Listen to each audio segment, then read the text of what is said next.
लय व्यवस्था। 8वां अध्याय। हारून और उसके पुत्रों का अभिषेक। फिर यहोवा ने मूसा से कहा, तू हारून और उसके पुत्रों के वस्त्रों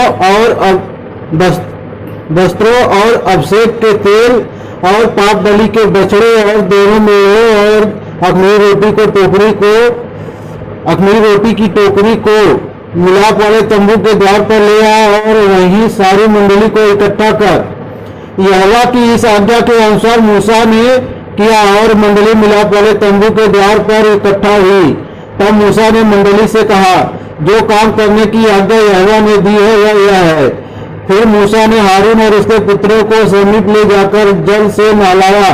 तब उसने उसको अंगरखा पहनाया और कटिबंध लपेट कर बागा पहना दिया और एपोद लगाकर एपोद के काढ़े हुए पट्टे से एपोद को बांधकर कस दिया।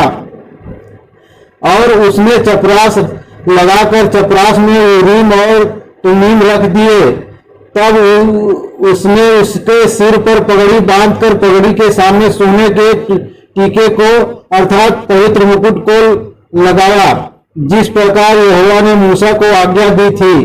तब मूसा ने इसे अभिषेक का तेल लेकर निवास का और जो कुछ उसमें था उन सब का भी अभिषेक करके उन्हें पवित्र किया। और उस तेल में से कुछ उसने वेदी पर 7 बार छिड़का और कुछ सामान समेत वेदी का एक और पाए समेत यहूदी का अभिषेक करके उन्हें पवित्र किया। और उसने अभिषेक के तेल में से कुछ हारून के सिर पर डालकर उसका अभिषेक करके उसे पवित्र किया। फिर मूसा ने हारून के पुत्रों को समीप ले आकर अंगरखे पहनाकर कटबंध बांध के उनके सिर पर टोपी रख दी, जिस प्रकार यहोवा ने मूसा को आज्ञा दी थी। तब वह पाप बलि के बछड़े को समीप ले गया और हारून और उसके पुत्रों ने अपने हाथ पाप बलि के बछड़े के सिर पर रखे। तब वह बलि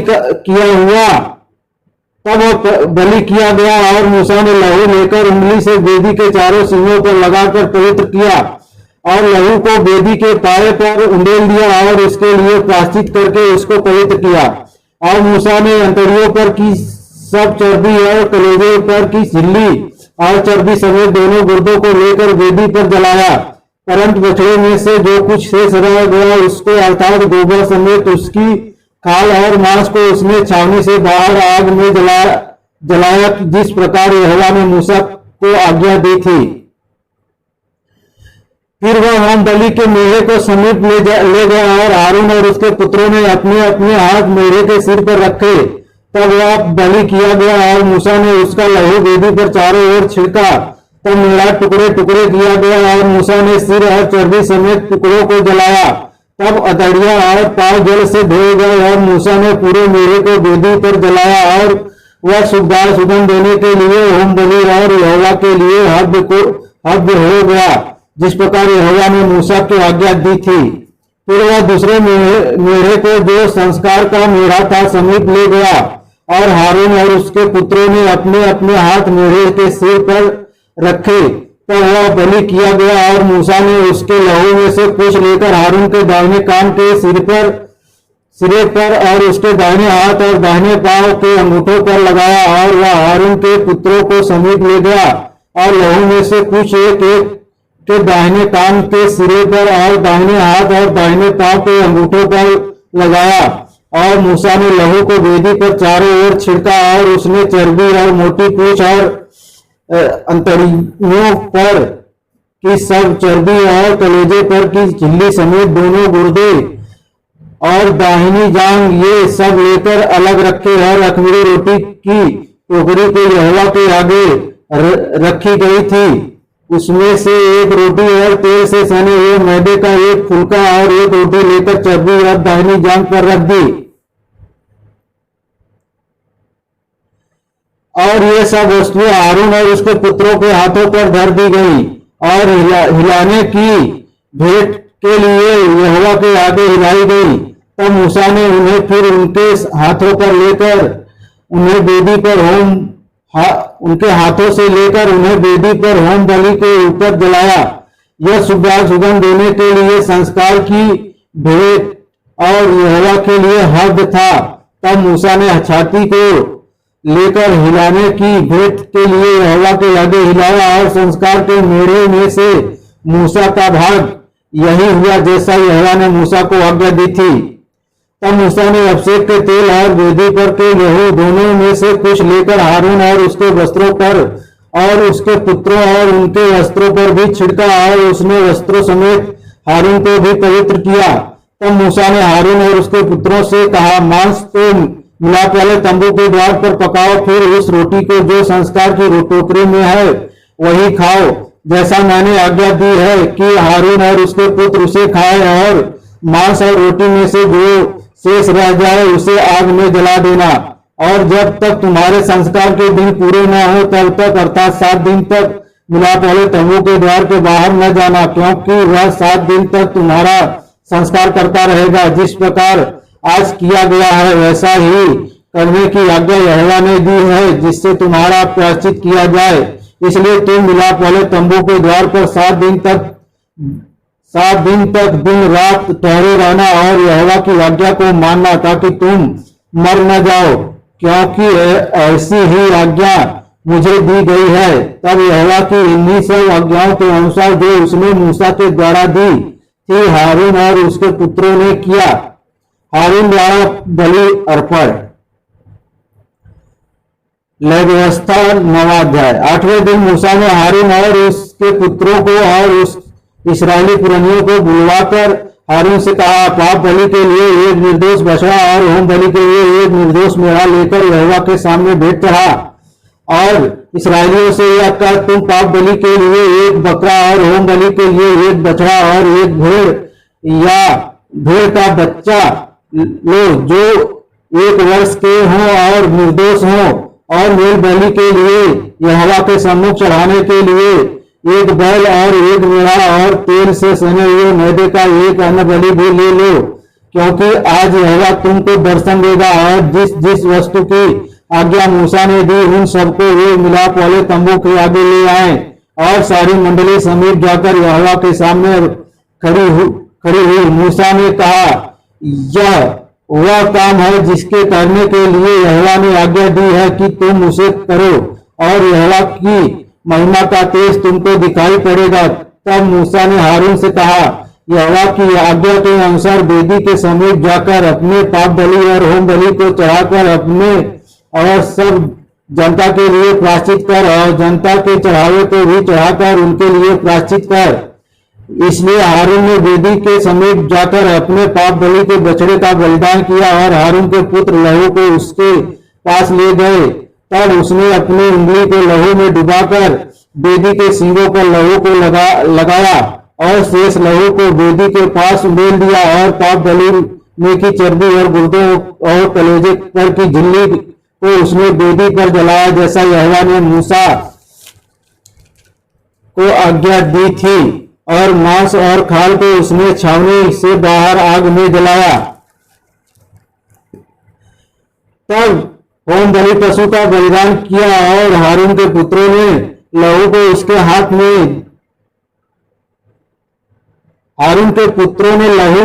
हाथ में दिया और उसने उसको वेदी पर चारों ओर छिड़क दिया। तब उन्होंने होम बलि पशु को टुकड़े टुकड़े करके सिर सहित उसके हाथ में दे दिया और उसने उनको वेदी पर जला दिया। और उसने अंतड़ियों और पांवों को धोकर वेदी पर होम बलि के ऊपर जलाया। तब उसने लोगों के चढ़ावे को आगे लेकर और उस पाप बलि के बकरे को जो उनके लिए था लेकर उसका बलिदान किया, और पहले के समान उसे भी पाप बलि करके चढ़ाया। और उसने होम बलि को भी समीप ले जाकर विधि के अनुसार चढ़ाया और अन्न बलि को भी समीप ले जाकर उसमें से मुट्ठी भर वेदी पर जलाया। यह भोर के होम बलि के अलावा चढ़ाया गया। बैल और मेढ़ा अर्थात जो मेल बलि पशु जनता के लिए थे वे भी बलि के लिए गए। और हारून के पुत्रों ने लहू को उसके हाथ में दिया और उसने उसको वेदी पर चारों ओर छिड़क दिया। और उन्होंने बैल की चर्बी को और मेढ़े में से मोटी पूंछ को और जिस चर्बी से अंतड़ियां ढपी रहती हैं उसको और गुर्दों सहित कलेजे पर की झिल्ली को भी उसके हाथ में दिया और उन्होंने चर्बी को छातियों पर रखा और उसने वह चर्बी वेदी पर जलाई, परंतु छातियों और दाहिनी जांघ को हारून ने मूसा की आज्ञा के अनुसार हिलाने की भेंट के लिए यहोवा के सामने हिलाया। तब हारून ने लोगों की ओर हाथ बढ़ाकर उन्हें आशीर्वाद दिया और पाप बलि, होम बलि और मेल बलि को चढ़ाकर वह नीचे उतर आया। तब मूसा और हारून मिलाप वाले तंबू में गए और निकलकर लोगों को आशीर्वाद दिया। तब यहोवा का तेज सारी जनता को दिखाई दिया और यहोवा के सामने से आग निकली और चर्बी सहित होम बलि को वेदी पर भस्म कर दिया। इसे देखकर जनता ने जय जयकार का नारा लगाया और अपने अपने मुंह पे बल गिरकर दंडवत किया। लय व्यवस्था 10वां अध्याय। नदाब और अबीहू का पाप। तब नदाब और अबीहू नामक हारून के 2 पुत्रों ने अपना धूप डाल लिया और उनमें आग भरी और उसमें धूप डालकर उस ऊपरी आग को जिसकी आज्ञा यहोवा ने नहीं दी थी यहोवा के सम्मुख अर्पित किया। तब यहोवा के सम्मुख से आग निकली और उन दोनों को भस्म कर दिया और वे यहोवा के सामने मर गए। तब मूसा ने हारून से कहा, यह वही बात है जिसे यहोवा ने कहा था कि जो मेरे समीप आए अवश्य है कि वह मुझे पवित्र जाने और सारी जनता के सामने मेरी महिमा करे। और हारून चुपचाप रहा। तब मूसा ने मिसाएल और एल्साफान को, जो हारून के चाचा उज्जीएल के पुत्र थे, बुलाकर कहा, निकट आओ और अपने भतीजों को पवित्र स्थान के आगे से उठाकर छावनी के बाहर ले जाओ। मूसा की इस आज्ञा के अनुसार वे निकट जाकर उनको अंगरखों सहित उठाकर छावनी के बाहर ले गए। तब मूसा ने हारून से और उसके पुत्र एलियाजार और इतामार से कहा, तुम लोग अपने सिरों के बाल मत बिखराओ और न अपने वस्त्रों को फाड़ो, ऐसा न हो कि तुम भी मर जाओ। और सारी मंडली पर उसका क्रोध भड़क उठे, परंतु वह इसराइल के कुल घराने के लोग जो तुम्हारे भाई बंधु हैं यहोवा की लगाई हुई आग पर विलाप करें। और तुम लोग मिलाप वाले तंबू के द्वार के बाहर न जाना, ऐसा ना हो कि तुम मर जाओ, क्योंकि यहोवा के अभिषेक का तेल तुम पर लगा हुआ है। मूसा के इस वचन के अनुसार उन्होंने किया। याजकों के लिए नियम। फिर यहोवा ने हारून से कहा, जब तू या तेरे पुत्र मिलाप वाले तंबू में आए तब तुम में से कोई न तो दाख मधु पिए हो न और किसी प्रकार का मद्य, कहीं ऐसा ना हो कि तुम मर जाओ। तुम्हारी पीढ़ी पीढ़ी में यह विधि प्रचलित रहे, जिससे तुम पवित्र और अपवित्र में और शुद्ध और अशुद्ध में अंतर कर सको और इसराइलियों को उन सब विधियों को सिखा सको जिसे यहोवा ने मूसा के द्वारा उनको बता दी है। फिर मूसा ने हारून से और उसके बचे हुए दोनों पुत्र इतामार और एलियाजार से भी कहा, यहोवा के हक में से जो अन्न बलि बचा है उसे लेकर वेदी के पास बिना खमीर खाओ, क्योंकि वह परम पवित्र है, और तुम उसे किसी पवित्र स्थान में खाओ। वह यहोवा के हक में से तेरा और तेरे पुत्रों का हक है, क्योंकि मैंने ऐसी ही आज्ञा पाई है। परंतु हिलाई हुई भेंट की छाती और उठाई हुई भेंट की जांघ तो तुम लोग अर्थात तू और तेरे बेटे बेटियां सब किसी शुद्ध स्थान में खाओ, क्योंकि वे इसराइलियों के मेल बलियों में से तुझे और तेरे बच्चों का हक ठहरा दी गई है। चर्बी के हड्डियों समेत जो उठाई हुई जांघ और हिलाई हुई छाती यहोवा के सामने हिलाने के लिए आया करेंगी। ये भाग यहोवा की आज्ञा के अनुसार सर्वदा की विधि की व्यवस्था से तेरे और तेरे बच्चों के लिए हैं। फिर मूसा ने पाप बलि के बकरे को खोजबीन की तो क्या पाया कि वह जलाया गया है। इसलिए एलियाजार इतामार जो हारून के पुत्र बचे थे उनसे वह क्रोध में आकर कहने लगा, पाप बलि जो परम पवित्र है और जिसे यहोवा ने तुम्हें इसलिए दिया कि तुम मंडली के अधर्म का भार अपने पर उठाकर उनके लिए यहोवा के सामने प्रायश्चित करो, तुमने उसका मांस पवित्र स्थान में क्यों नहीं खाया। देखो, उसका लहू पवित्र स्थान के भीतर तो लाया ही नहीं गया। निसंदेह उचित था कि तुम मेरी आज्ञा के अनुसार उसके मांस को पवित्र स्थान में खाते। इसका उत्तर हारून ने मूसा को इस प्रकार दिया, देख आज ही उन्होंने अपने पाप बलि और होम बलि को यहोवा के सामने चढ़ाया, फिर मुझ पर ऐसी विपत्तियां आ पड़ी हैं। इसलिए यदि मैं आज बलि का मांस खाता तो क्या यह बात यहोवा के सम्मुख भली होती। जब मूसा ने यह सुना तब उसे संतोष हुआ। लय व्यवस्था 11वां अध्याय, शुद्ध और अशुद्ध पशु। फिर यहोवा ने मूसा और हारून से कहा, इसराइलियों से कहो, जितने पशु पृथ्वी पर है उन सबों में से तुम जीवधारियों का मांस खा सकते हो। पशुओं में से जितने चिरे या फटे खुर के होते हैं और पागुर करते हैं उन्हें खा सकते हो, परंतु पागुर करने वाले या फटे खुर वालों में से इन पशुओं को न खाना, अर्थात ऊंट और जो पागुर तो करता है परंतु चिरे खुर का नहीं होता, इसलिए वह तुम्हारे लिए अशुद्ध ठहरा है। और सापान जो पागुर तो करता है परंतु चिरे खुर का नहीं होता, वह भी तुम्हारे लिए अशुद्ध है। और खरहा जो पागुर तो करता है परंतु चिरे खुर का नहीं होता, इसलिए वह तुम्हारे लिए अशुद्ध है। और सूअर जो चिरे अर्थात फटे खुर का होता तो है परंतु पागुर नहीं करता, इसलिए वह तुम्हारे लिए अशुद्ध है। इनके मांस में से कुछ न खाना और इनकी लोथ को छूना भी नहीं, ये तो तुम्हारे लिए अशुद्ध है। फिर जितने जल जंतु हैं उनमें से तुम इन्हें खा सकते हो, अर्थात समुद्र या नदियों के जल जंतुओं में से जितनों के पंख और चोंटे होते हैं उन्हें खा सकते हो, और जलचरी प्राणियों में से जिनके जिधारी बिना पंख और चोटे के समुद्र या नदियों में रहते हैं वे सब तुम्हारे लिए घृणित है, वे तुम्हारे लिए घृणित ठहरे। तुम उनके मांस में से कुछ न खाना और उनकी लोथों को अशुद्ध जानना। जल में जिस किसी जंतु के पंख और चोटे नहीं होते वह तुम्हारे लिए अशुद्ध है।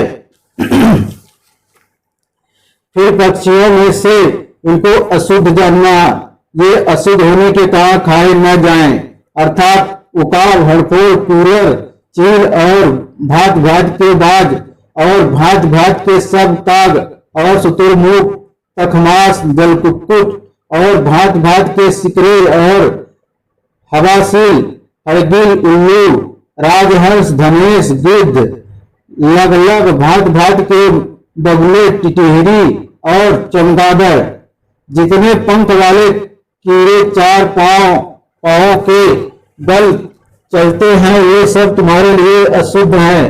पर रेंगने वाले और पंख वाले जो चार पांवों के बल चलते हैं, जिनके भूमि पर कूदने फांदने को टांगे होती हैं, उनको तो खा सकते हो। वे ये है, अर्थात भात भात की टिड्डी, भात भात के फंदे, भात भात के झंगुर और भात भात के टिड्डे, परंतु और सब रेंगने वाले पंख वाले कीड़े जो चार पांव वाले होते हैं वे तुम्हारे लिए अशुद्ध हैं।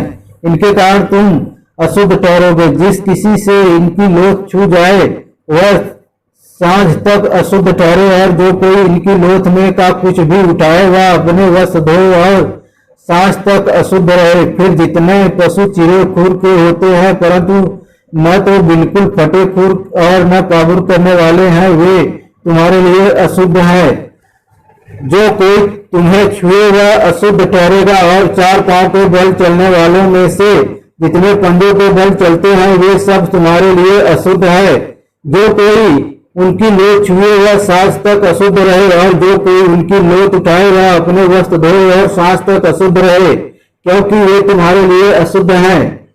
जो पृथ्वी पर रेंगते हैं उनमें से ये रेंगने वाले तुम्हारे लिए अशुद्ध है, अर्थात नेवला, चूहा और भांत भांत के दो और छिपकली, मगर, टिकटिक, सांडा और गिटान, सब रेंगने वालों में से ये ही तुम्हारे लिए अशुद्ध है। जो कोई इनकी लोथ छुए वह सांझ तक अशुद्ध रहे, और इनमें से किसी की लोथ जिस किसी वस्तु पर पड़ जाए वह भी अशुद्ध ठहरे, चाहे वह काठ का कोई पात्र हो, चाहे वस्त्र, चाहे खाल, चाहे बोरा, चाहे किसी काम का कैसा ही पात्र आज क्यों न हो, वह जल में डाला जाए और सांस तक अशुद्ध रहे, तब शुद्ध समझा जाए। और यदि मिट्टी का कोई पात्र हो जिसमें इन जंतुओं में से कोई पड़े, तो उस पात्र में जो कुछ हो वह अशुद्ध ठहरे, और पात्र को तुम तोड़ डालना। उसमें जो खाने के योग्य भोजन हो जिसमें पानी का छुआ हो वह सब अशुद्ध ठहरे। फिर यदि ऐसे पात्र में पीने के लिए कुछ हो तो वह भी अशुद्ध ठहरे। और यदि इनकी लोथ में का कुछ तंदूर या चूल्हे पर पड़े तो वह भी अशुद्ध ठहरे और तोड़ डाला जाए, क्योंकि वह अशुद्ध हो जाएगा, वह तुम्हारे लिए भी अशुद्ध ठहरे। परंतु सोता या तालाब जिसमें जल इकट्ठा हो वह तो शुद्ध ही रहे, परंतु जो कोई इनकी लोथ को छुए वह अशुद्ध ठहरे। कोई इनकी लोथ को छुए वह अशुद्ध ठहरे। और यदि इनकी लोथ में कुछ किसी प्रकार के बीज पर जो बोने के लिए हो पड़े तो वह बीज शुद्ध रहे। पर यदि बीज पर जब जल डाला गया हो और पीछे लोथ में का कुछ उस पर पड़ जाए तो वह तुम्हारे लिए अशुद्ध ठहरे। फिर जिन पशुओं को खाने की आज्ञा तुमको दी गई है, यदि उनमें से कोई पशु मरे तो जो कोई उनकी लोथ छुए वह सांस तक अशुद्ध रहे। और उसकी लोथ में से जो कोई कुछ खाए वह अपने वस्त्र धोए और सांस तक अशुद्ध रहे। और जो कोई उसकी लोथ उठाए वह भी अपने वस्त्र धोए और सांस तक अशुद्ध रहे। इस प्रकार के पृथ्वी पर रहने वाले जंतु घिनौने हैं, वे खाए न जाए। पृथ्वी पर सब रेंगने वालों में से जितने पेट या चार पांव के बल चलते हैं या अधिक पांव वाले होते हैं उन्हें तुम न खाना, क्योंकि वे घिनौने हैं। तुम किसी प्रकार के रेंगने वाले जंतु के द्वारा अपने आप को घिनौना न करना और न उनके द्वारा अपने को अशुद्ध करके अपवित्र ठहराना, क्योंकि मैं तुम्हारा परमेश्वर यहोवा हूँ। इस कारण अपने को शुद्ध करके पवित्र बने रहो, क्योंकि मैं पवित्र हूँ। इसलिए तुम किसी प्रकार के रेंगने वाले जंतु के द्वारा जो पृथ्वी पर चलता है अपने आप को अशुद्ध न करना, क्योंकि मैं वह यहोवा हूँ जो तुम्हें मिस्र देश से इसलिए निकाल ले आया हूँ कि तुम्हारा परमेश्वर ठहरूं। इसलिए तुम पवित्र बनो, क्योंकि मैं पवित्र हूँ। पशुओं, पक्षियों और सब जलचरी प्राणियों और पृथ्वी पर सब रेंगने वाले प्राणियों के विषय में यही व्यवस्था है कि शुद्ध अशुद्ध और भक्ष और अभक्ष जीवधारियों में भेद किया जाए। लय व्यवस्था 12वां अध्याय, प्रसूता के शुद्धिकरण की विधि।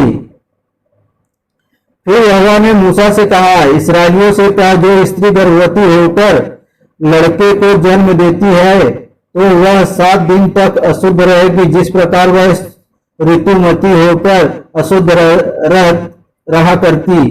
और 8वें दिन लड़के का खतना किया जाए।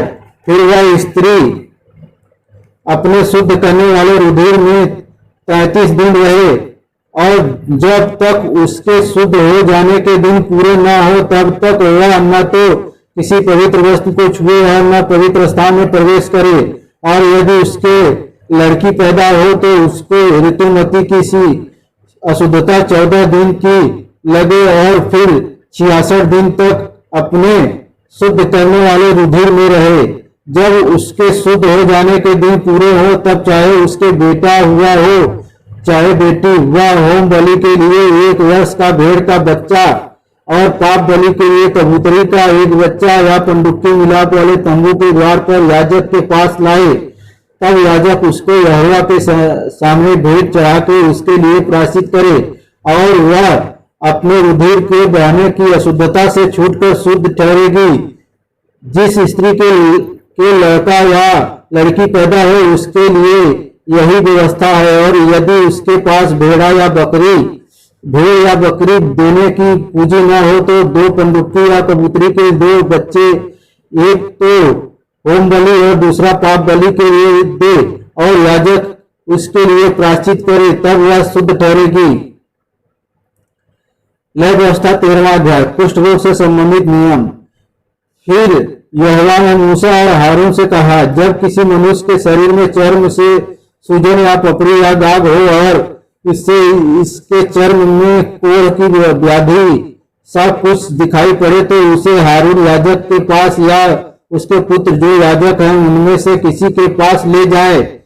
जब याजक उसके चर्म की व्याधि को देखे और यदि उस व्याधि के स्थान पर रोए उजले हो गए हों और व्याधि चर्म से गहरी दिखाई पड़े तो वह जान ले कि कोढ़ की व्याधि है और याजक उस मनुष्य को देखकर उसको अशुद्ध ठहराए। पर यदि वह दाग उसके चर्म में उजला तो हो परंतु चर्म से गहरा न देख पड़े और न वहां के रोए उजले हो गए हो तो याजक उसको 7 दिन तक बंद कर रखे और 7वें दिन याजक उसको देखे और यदि वह व्याधि जैसी की तैसी बनी रहे और उसके चर्म में न फैली हो तो याजक उसको और भी 7 दिन तक बंद कर रखे और 7वें दिन याजक उसको फिर देखे और यदि देख पड़े कि व्याधि की चमक कम है और व्याधि चर्म पर फैली न हो तो याजक उसको शुद्ध ठहराए, क्योंकि उसके तो चर्म में पपड़ी है और वह अपने वस्त्र धोकर शुद्ध हो जाए। और यदि याजक की उस जात के पश्चात जिसमें वह शुद्ध ठहराया गया था वह पपड़ी उसके चर्म पर बहुत फैल जाए तो वह फिर याजक को दिखाया जाए और यदि याजक को देख पड़े कि पपड़ी चर्म में फैल गई है तो वह उसको अशुद्ध ठहराए, क्योंकि वह कोढ़ ही है। यदि कोढ़ की सी व्याधि किसी मनुष्य के हो तो वह याजक के पास पहुंचाया जाए और याजक उसको देखे और यदि वह सूजन उसके चर्म में उजली हो और उसके कारण रोए भी उजले हो गए हों और उस सूजन में बिना चर्म का मांस हो तो याजक जाने कि उसके चर्म में पुराना कोढ़ है, इसलिए वह उसको अशुद्ध ठहराए और बंद न रखे, क्योंकि वह अशुद्ध है। और यदि कोढ़ किसी के चर्म से फूटकर यहाँ तक फैल जाए कि जहां कहीं याजक देखे रोगी के सिर से पैर के तलवे तक कोढ़ से सारे चर्म के तो छा लिया हो तो याजक ध्यान से देखे और यदि कोढ़ ने उसको सारे शरीर को छा लिया हो तो वह उस व्यक्ति को शुद्ध ठहराए और उसका शरीर जो बिल्कुल उजला हो गया है वह शुद्ध ही ठहरे। पर जब उसमें चर्महीन मांस देख पड़े तब वह अशुद्ध ठहरे और याजक चर्महीन मांस को देखकर उसको अशुद्ध ठहराए, क्योंकि वैसा चर्महीन मांस अशुद्ध ही होता है, वह कोढ़ है। पर यदि चर्महीन मांस फिर उजला हो जाए तो वह मनुष्य याजक के पास जाए और याजक उसको देखे और यदि वह व्याधि फिर से उजली हो गई हो तो याजक रोगी को शुद्ध जाने वह शुद्ध है। फिर यदि किसी के चर्म में फोड़ा होकर चंगा हो गया हो और फोड़े के स्थान में उजली सी सूजन या लाली लिए हुए उजला दाग हो तो वह याजक को दिखाया जाए और याजक उस सूजन को देखे और यदि वह चर्म से गहरा दिखाई पड़े और उसके रोए भी उजले हो गए हो तो याजक यह जानकर उस मनुष्य को अशुद्ध ठहराए, क्योंकि वह कोढ़ की व्याधि है जो फोड़े में से फूट कर निकली है। परंतु यदि याजक देखे कि उसमें उजले रोए नहीं है और वह चर्म से गहरी नहीं और उसकी चमक कम हुई है तो याजक उस मनुष्य को 7 दिन तक बंद रखे और यदि वह व्याधि उस समय तक चर्म में सचमुच फैल जाए तो याजक उस मनुष्य को अशुद्ध ठहराए, क्योंकि वह कोढ़ की व्याधि है। परंतु यदि वह दाग न फैले और अपने स्थान ही पर बना रहे तो वह फोड़े का दाग है, याजक उस मनुष्य को शुद्ध ठहराए। फिर यदि किसी के चर्म में जलने का घाव हो तो और उस जलने के घाव में चर्महीन दाग लाली लिए हुए उजला या उजला ही हो जाए तो याजक उसको देखे और यदि उस दाग में के हुए उजले हो गए हों और वह चर्म से गहरा दिखाई पड़े तो वह कोढ़ है और उस जलन के दाग में से फूट निकला है, याजक उस मनुष्य को अशुद्ध ठहराए, क्योंकि उसमें कोढ़ की व्याधि है। पर यदि याजक देखे कि दाग में उजले रोए नहीं और न वह चर्म से कुछ गहरा है और उसकी चमक कम हुई है तो वह उसको 7 दिन तक बंद कर रखे और 7वें दिन याजक उसको देखे और यदि वह चर्म में फैल गई हो तो वह उस मनुष्य को अशुद्ध ठहराए, क्योंकि उसको कोढ़ की व्याधि है परंतु यदि वह दाग चर्म में नहीं फैला और अपने स्थान ही पर जहां का तहां बना हो और उसकी चमक कम हुई हो, तो वह जाने के कारण सूजा हुआ याजक उस मनुष्य को शुद्ध ठहराए, क्योंकि वह दाग जल जाने के कारण से है। फिर यदि किसी मनुष्य या स्त्री के सिर पर या पुरुष की दाढ़ी में व्याधि हो, तो याजक व्याधि को देखे, और यदि वह चर्म से गहरी देख पड़े और उसमें भूरे भूरे पतले बाल हो, तो याजक उस मनुष्य को अशुद्ध ठहराए। वह व्याधि सेंहुआ अर्थात सिर या दाढ़ी का कोढ़ है, और यदि याजक सेंहुए की व्याधि को देखे कि वह चर्म से गहरी नहीं है और उसमें काले काले बाल नहीं है, तो वह सेंहुए के रोगी को 7 दिन तक बंद कर रखे, और 7वें दिन याजक व्याधि को देखे। तब यदि वह सेंहुआ फैला न हो और उसमें भूरे भूरे बाल न हो और सेंहुआ चर्म से गहरा न देख पड़े, तो यह मनुष्य मुड़ा तो जाए, परंतु जहां सेंहुआ हो वहां न मुड़ा जाए, और याजक उस सेंहुए वाले को और भी 7 दिन तक बंद करे, और 7वें दिन याजक सेंहुए को देखे, और यदि वह सेंहुआ चर्म में फैला न हो और चर्म से गहरा न देख पड़े, तो याजक उस मनुष्य को शुद्ध ठहराए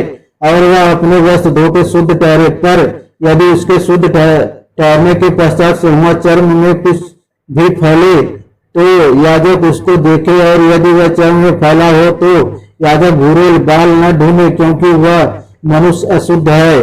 परंतु यदि उसकी दृष्टि में वह सेंहुआ जैसे का तैसा बना हो और उसमें काले काले बाल जमे हो, तो वह जाने की सेंहुआ चंगा हो गया है और वह मनुष्य शुद्ध है, याजक उसको शुद्ध ही ठहराए।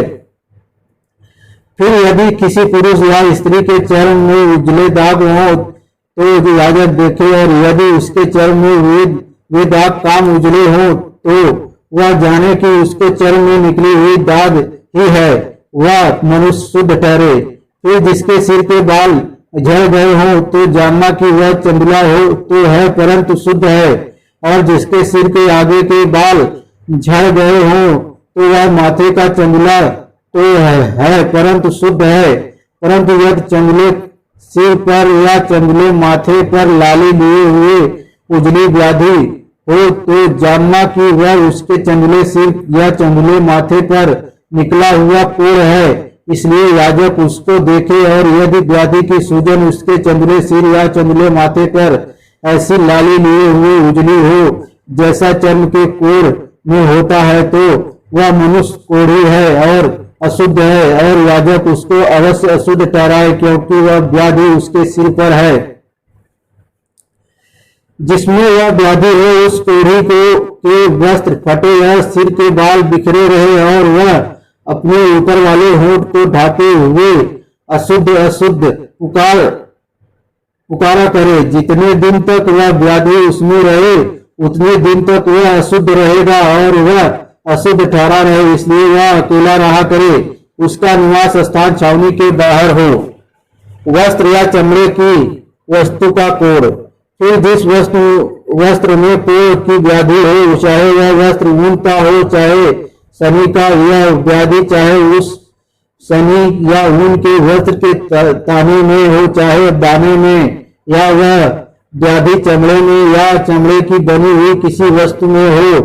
यदि वह व्याधि किसी वस्त्र के चाहे ताने में चाहे बाने में या चमड़े में या चमड़े की किसी वस्तु में हरी हो या लाल सी हो, तो जानना कि वह कोढ़ की व्याधि है और वह याजक को दिखाई जाए। वह याजक व्याधि को देखे और व्याधि वाली वस्तु को 7 दिन के लिए बंद करे, और 7वें दिन वह उस व्याधि को देखे, और यदि वह वस्त्र के चाहे ताने में चाहे बाने में या चमड़े में या चमड़े के बनी हुई किसी वस्तु में फैल गई हो, तो जानना कि व्याधि दलित कोढ़ है, इसलिए वह वस्त्र चाहे कैसी ही काम में क्यों न आती हो, तभी वह अशुद्ध ठहरेगी। वह उस वस्त्र को जिसके ताने या बाने में वह व्याधि हो, चाहे वह ऊन का हो चाहे सनी का, या चमड़े की वस्तु हो या चमड़े की वस्तु हो उसको जला दे। वह व्याधि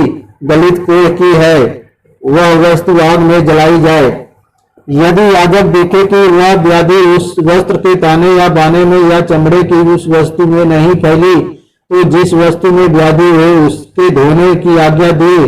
तब उसे और भी 7 दिन तक बंद कर रखे और उसके धोने के बाद याजक उसको देखे हुए, और यदि व्याधि का न तो रंग बदला हो और न व्याधि फैली हो तो जानना कि वह अशुद्ध है और उसे आग में जलाना, क्योंकि चाहे वह व्याधि भीतर चाहे ऊपर हो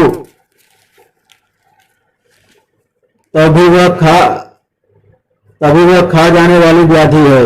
पर यदि याजक देखे कि उसके धोने के पश्चात व्याधि की चमक कम हो गई, तो वह उसको वस्त्र के चाहे ताने चाहे बाने में से या चमड़े में से फाड़ के निकाले, और यदि वह व्याधि तब भी उस वस्त्र में ताने या बाने में या चमड़े की उस वस्तु में दिखाई पड़े, तो जानना कि वह फूट के निकली हुई व्याधि है।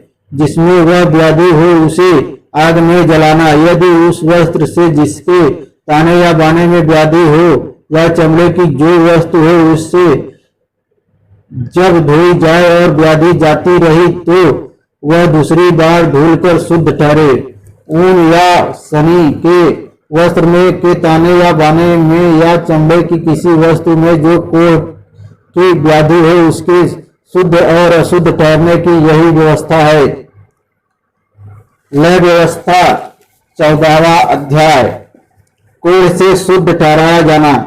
फिर यहोवा ने मूसा से कहा, कोढ़ के शुद्ध ठहराने की व्यवस्था यह है, वह याजक के पास पहुंचाया जाए और याजक छावनी के बाहर जाए और याजक उसको कोढ़ी को देखे, और यदि उसके कोढ़ की व्याधि चंगी हुई हो तो याजक आज्ञा दे कि शुद्ध ठहरने वाले के लिए 2 शुद्ध और जीवित पक्षी, देवदारू की लकड़ी और लाल रंग का कपड़ा और जूफा ये सब लिए जाएं, और याजक आज्ञा दे कि एक पक्षी बहते हुए जल के ऊपर मिट्टी के पात्र में बलि किया जाए।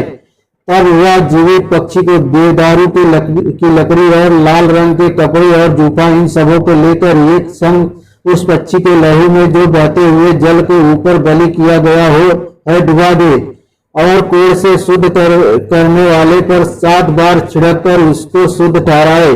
तब उस जीवित पक्षी को मैदान में छोड़ दे, और शुद्ध ठहरने वाला अपने वस्त्रों को धोए और सब बाल मुड़वाकर जल से स्नान करे, तब वह शुद्ध ठहरेगा और उसके बाद वह छावनी में आने पाए, परंतु 7 दिन तक अपने डेरे से बाहर ही रहे।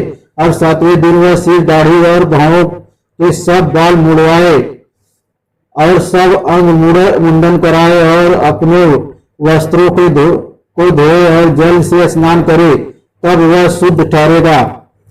8वें दिन वह 2 निर्दोष भेड़ के बच्चे और 1 वर्ष की निर्दोष भेड़ की बच्चे और अन्न बलि के लिए तेल से सना हुआ एपा का 3 दहाई अंश मैदा और लोज भर तेल लाए। और शुद्ध ठहराने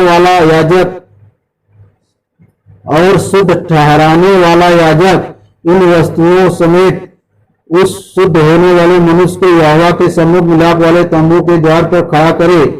तब याजक एक भेड़ का बच्चा लेकर दोष बलि के लिए उसे और उस लोज भर तेल को समेत लाए और इन दोनों को हिलाने की भेंट के लिए यहोवा के सामने हिलाए, और वह उस भेड़ के बच्चे को उसी स्थान में जहां वह पाप बलि और होम बलि पशुओं का बलिदान किया करेगा अर्थात पवित्र स्थान में बलिदान करे, क्योंकि जैसा पाप बलि याजक का निज भाग होगा वैसा ही दोष बलि भी उसी का निज भाग ठहरेगा, वह परम पवित्र है। तब याजक दोष बलि के लहू में से लेकर शुद्ध ठहरने वाले के दाहिने कान के सिर पर और उसके दाहिने हाथ और दाहिने पांव के अंगूठों पर लगाए। तब याजक उस लोज भर तेल में से कुछ लेकर अपने बाएं हाथ की हथेली पर डाले, और याजक अपने दाहिने हाथ की उंगली को अपनी बाएं हाथ हथेली पर के तेल में डुबाकर उस तेल में से कुछ अपनी उंगली से यहोवा के सम्मुख 7 बार छिड़के, और जो तेल उसकी हथेली पर रह जाए याजक उसमें से कुछ शुद्ध होने के लिए शुद्ध होने वाले के दाहिने कान के सिरे पर और उसके दाहिने हाथ और दाहिने पांव के अंगूठों पर दोष बलि के लहू के ऊपर लगाए, और जो तेल याजक की हथेली पर रह जाए उसको वह शुद्ध होने वाले के सिर पर डाल दे, और याजक उसके लिए यहोवा के सामने प्रायश्चित करे। याजक पाप बलि को भी चढ़ाकर उसके लिए जो अपनी अशुद्धता से शुद्ध होने वाला हो प्रायश्चित करे, और उसके बाद होम बलि पशु का बलिदान करे, अन्न बलि समेत वेदी पर चढ़ाए, और याजक उसके लिए प्रायश्चित करे और वह शुद्ध ठहरेगा। परंतु यदि वह दरिद्र हो और इतना लाने के लिए उसके पास पूंजी न हो, तो वह अपना प्रायश्चित करवाने के निमित्त हिलाने के लिए भेड़ का बच्चा दोष बलि के लिए और तेल से सना हुआ एपा का 10वां अंश मैदा अन्न बलि करके और लोज भर तेल लाए, और 2 पंडुक या कबूतरी के 2 बच्चे लाए जो वह ला सके, और उनमें से एक तो पाप बलि के लिए और दूसरा होम बलि के लिए हो। और 8वें दिन वह इन सबों को अपने शुद्ध ठहरने के लिए मिलाप वाले तंबू के द्वार पर यहोवा के सम्मुख याजक के पास ले आए। तब याजक उस लोज भर तेल और दोष बलि वाले भेड़ के बच्चे को लेकर हिलाने की भेंट के लिए यहोवा के सामने हिलाए। फिर दोष बलि के भेड़ के बच्चे का बलिदान किया जाए, और याजक उसके लहू में से कुछ लेकर शुद्ध ठहरने वाले के दाहिने कान के सिरे पर और उसके दाहिने हाथ और दाहिने पांव के अंगूठों पर लगाए। फिर याजक उस तेल में से कुछ अपने बाएं हाथ की हथेली पर डालकर अपने दाहिने हाथ की उंगली से अपनी बाईं हथेली पर के तेल में से कुछ यहोवा के सम्मुख 7 बार छिड़के। फिर याजक अपनी हथेली पर के तेल में से कुछ शुद्ध ठहरने वाले के दाहिने कान के सिरे पर और उसके दाहिने हाथ और दाहिने पांव के अंगूठों पर दोष बलि के लहू के स्थान पर लगाए, और जो तेल याजक की हथेली पर रह जाए उसे वह शुद्ध ठहरने वाले के लिए यहोवा के सामने प्रायश्चित करने को उसके सिर पर डाल दे। तब वह पंडुक्कों या कबूतरी के बच्चों में से जो वह ला सका हो एक को चढ़ाए, अर्थात जो पक्षी वह ला सका हो उनमें से वह एक को पाप बलि के लिए और अन्न बलि समेत दूसरे को होम बलि के लिए चढ़ाए। इस रीति से याजक शुद्ध ठहरने वाले के लिए यहोवा के सामने प्रायश्चित करे। जिसे पेड़ की व्याधि हुई हो और उसके इतनी पूंजी न हो कि वह शुद्ध ठहरने की सामग्री को ला सके, तो उसके लिए यही व्यवस्था है। भवन का कोड। फिर यहोवा ने मूसा और हारून से कहा, जब तुम लोग कनान देश में पहुंचो जिससे मैं तुम्हारी निज भूमि होने के लिए तुम्हें देता हूं, उस समय यदि मैं कोढ़ की व्याधि तुम्हारे अधिकार के किसी घर में दिखाऊं, तो जिसका वह घर हो वह आकर याजक को बता दे कि मुझे ऐसा दिखाई पड़ता है कि घर में मानो कोई व्याधि है। तब याजक आज्ञा के उस घर में व्याधि देखने के लिए मेरे जाने से पहले उसे खाली करो। कहीं ऐसा ना हो कि जो कुछ घर में हो वह सब अशुद्ध ठहरे और पीछे याजक घर देखने को भीतर जाए, तब वह उस व्याधि को देखे, और यदि वह व्याधि घर की दीवारों पर हरी हरी या लाल लाल मानो खुदी हुई लकीरों के रूप में हो और ये लकीरें दीवार में गहरी देख पड़ती हो, तो याजक घर से बाहर द्वार पर जाकर घर को 7 दिन तक बंद कर रखे, और 7वें दिन याजक आकर देखे, और यदि वह व्याधि घर की दीवारों पर फैल गई हो, तो याजक आज्ञा दे कि जिन पत्थरों को व्याधि है उन्हें निकाल कर नगर से बाहर किसी अशुद्ध स्थान में फेंक दे, और वह घर के भीतर चारों ओर खुरचवाए, और वह खुरचन की मिट्टी नगर से बाहर किसी अशुद्ध स्थान में डाली जाए, और उन पत्थरों के स्थान में और दूसरे पत्थर लेकर लगाएं, और याजक ताजा गारा लेकर घर की जुड़ाई करे। यदि पत्थरों के निकाले जाने और घर के खुर्चे और लेसे जाने के बाद वह व्याधि फिर घर में फूट निकले, तो याजक आकर देखे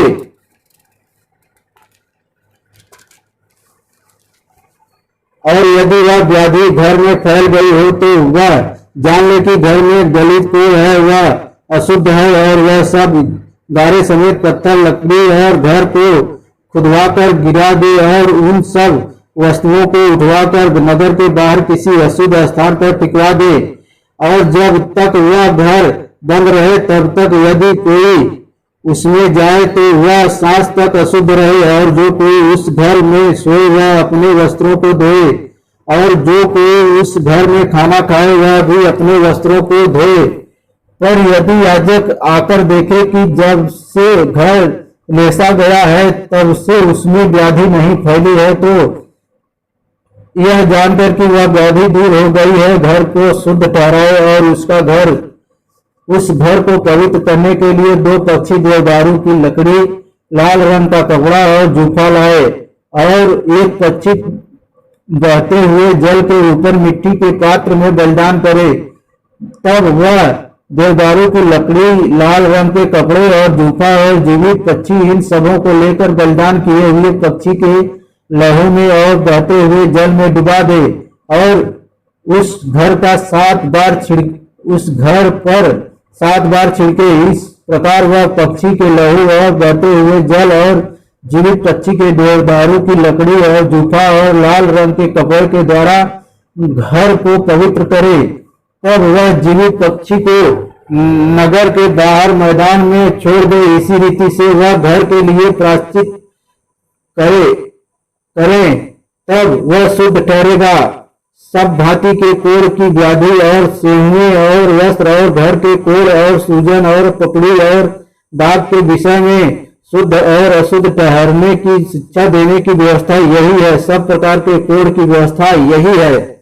हालेलुया, हालेलुया।